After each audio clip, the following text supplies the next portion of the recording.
Zodia Custody s'intègre au réseau Metaco. La gang, focusez sur les bonnes choses. Soyez pas distraits par Bitcoin parce que présentement, son cours est en train de monter 42 752. Bravo pour ceux qui en détiennent et qui ont acheté ça pas cher. Les vrais cas d'utilisation sont comme par exemple le XRP. Le prix qui est là, c'est temporaire, ça va jamais rester à ce prix-là. Alors pour ceux qui ne connaissent pas encore, Cryptoly, le seul YouTuber canadien, québécois, français, qui fait des vidéos sur XRP à chaque jour. Vous n'êtes pas encore abonné, je sais pas qu'est-ce que vous faites. Faites un petit like en passant, ça coûte rien. Alors, la grosse nouvelle d'aujourd'hui, c'est Zodia Custody qui s'intègre au réseau Metaco. 4 décembre, Metaco sur leur site. Le dépositaire d'actifs numériques collabore avec l'entreprise de technologie, l'entreprise pour créer un réseau institutionnel. Okay? Les institutions à l'échelle mondiale. L'intégration offre également un meilleur accès à la solution d'échange leader de Custodia Custody pour les institutions. Voyez ça comme une excellente nouvelle. Je ne sais pas si vous êtes comme moi, mais quand je vois ça, regardez bien qu'est-ce qu'il y avait eu au Ripple Swell, Andrian Trecani avec Zodia Custody et Standard Chartered. Regardez bien ici les deux liens entre Zodia et Metaco. Parti. La collaboration est toujours bien plus réussie.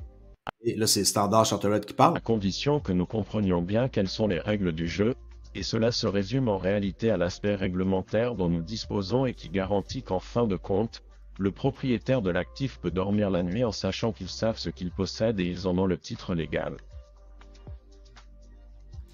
Ça, c'est Andrian Trecani, Zodia Custody. Il est conservé de manière sécurisée. Boom. Quand ils vont se sentir safe, ils vont faire affaire avec Metaco. Et ici, on voit Adrian Trescani, regardez bien. Accélération vers cette reconcentration des actifs en conservation dans le secteur bancaire. Nous pensons, et je pense que cela se matérialise en ce moment, que cette large répartition que nous avons vue historiquement des actifs numériques répartis entre des milliers et des milliers d'entreprises et des millions de particuliers finira par être statistiquement allouée en grande partie à quelques grandes institutions bancaires. Boom. Les grandes institutions bancaires vont allouer leur argent et la mettre, comme par exemple chez Metaco. On a HSBC qui vont faire affaire avec Metaco. En passant, Metaco, ça a été acheté par Ripple, qui est de 205 millions de dollars il y a plusieurs mois. Ensuite, là, on a Zodia Custody, on a BBVA, et un après l'autre s'engendrent. Mais pendant ce temps-là, le monde, il regarde, oh, Bitcoin, ça monte. Aïe, aïe, aïe, peut-être que je devrais en acheter. Il n'y a personne qui va se mettre riche à Bitcoin en achetant du Bitcoin à 41 792 si vous êtes un petit joueur. Personne ne peut se permettre d'en acheter plusieurs, hein, on s'entend. Ça, par exemple, à 61 centimes, si vous êtes patient, oui, ça peut changer votre vie. Et si vous êtes prêt à attendre, bien entendu, jusqu'en 2026 au moins, qui va être une excellente occasion pour vendre. OK? Ou sinon, ça va aller en 2034, qui est beaucoup plus loin. OK? Je reviens à mon article ici de Metaco.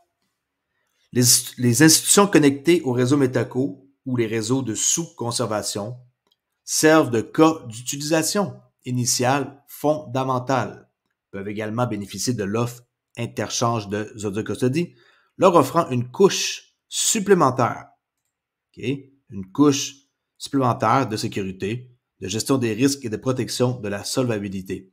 En particulier, les clients institutionnels de Metaco. C'est pas moi et vous là, qui allons mettre notre argent chez eux. C'est les institutions, parmi lesquelles certaines des plus grandes banques et institutions financières au monde sont en mesure de tirer parti des normes d'interopérabilité du réseau pour accélérer et gérer les interactions avec divers fournisseurs de services à valeur ajoutée, ce qui leur permet de mieux choisir la manière dont ils exécutent leurs actifs numériques. Stratégie dans toutes les juridictions et classes d'actifs.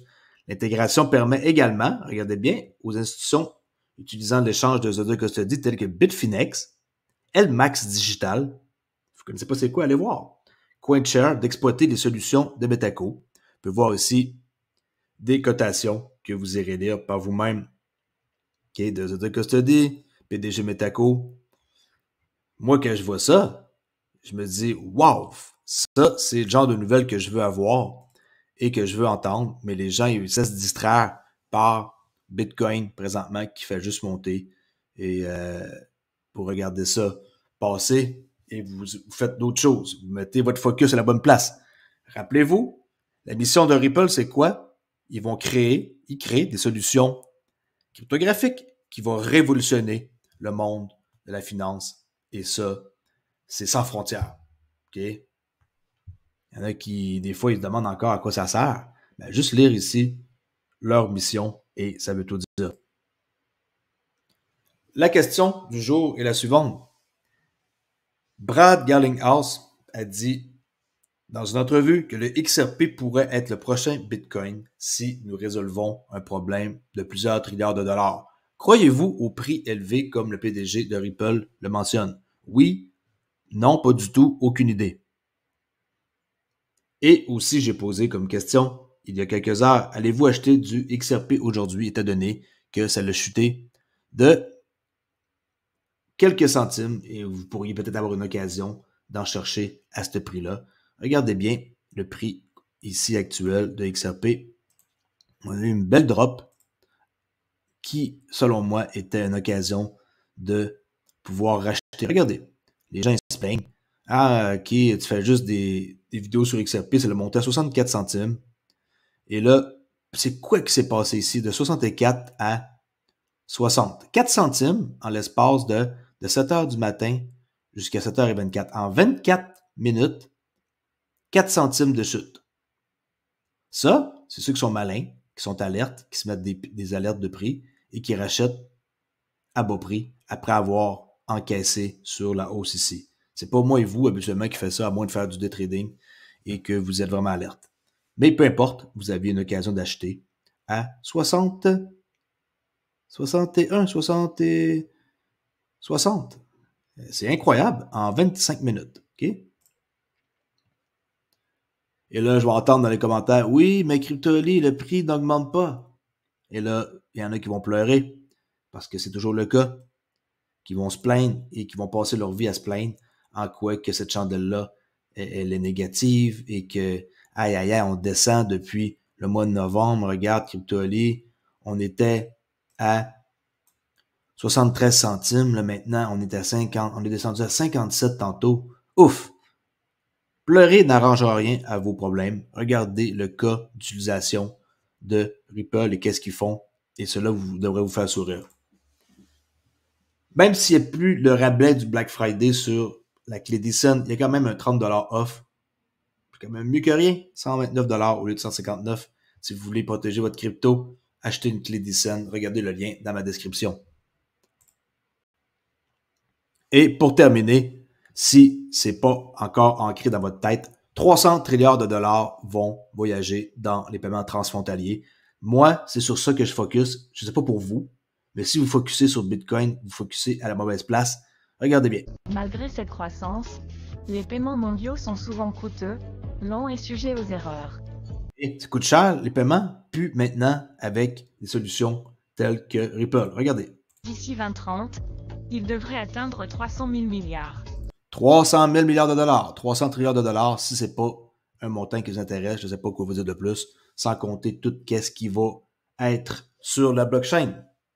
Même si ce n'est pas juste l'XRPL qui existe, il y a un paquet d'autres blockchains qui vont connaître des succès. Mais moi, je pense aux dérivés. Focuser sur les dérivés, 1,2 quadrillion de dollars. Et je crois que vous allez être en business si vous sachez holder jusqu'à minimum 2026 qui nous met fin 2025 avec ISO 20022. Je crois que dans les eaux de ça ici, c'est une belle occasion de vendre ces XRP. On va voir si cette charte-là nous donne raison ou pas. Merci beaucoup d'avoir écouté. Je fais une vidéo super courte. J'ai des choses à faire aujourd'hui. Je vous laisse là-dessus et allez répondre au sondage. Ciao!